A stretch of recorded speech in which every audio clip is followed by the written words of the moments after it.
In today's video, I'm going to teach you how to post on Sprout Social full 2025 guide.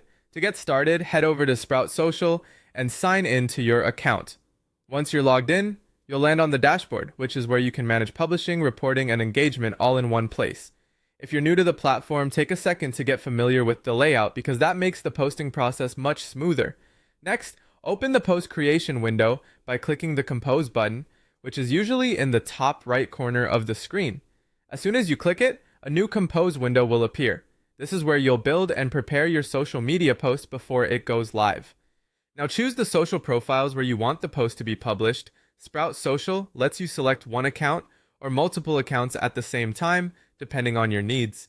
These can include Facebook pages, Instagram business accounts, LinkedIn pages or profiles, X accounts, and Pinterest boards. This is especially useful if you want to share the same message across several platforms while still reviewing how it appears on each one.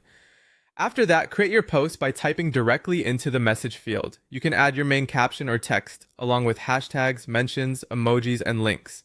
For example, your post might say that a new blog post is live and invite people to read more through a link. Keep your wording clear and make sure it fits the audience and platform you're posting to. If you want to include visuals, click Add Media. From there, you can upload images, videos, or GIFs.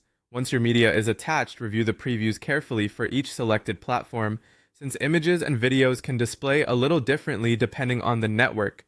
You also have the option to add tags and campaign details. Tags help keep your content organized and make reporting easier later on. If your team uses campaign tracking, this is the point where you can assign the relevant campaign information as well. Before publishing, check the post preview on the right side.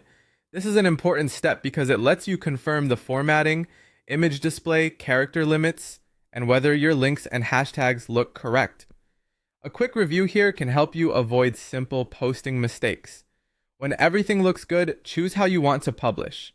You can publish immediately, schedule the post for a later date and time, add it to the queue, save it as a draft, or submit it for approval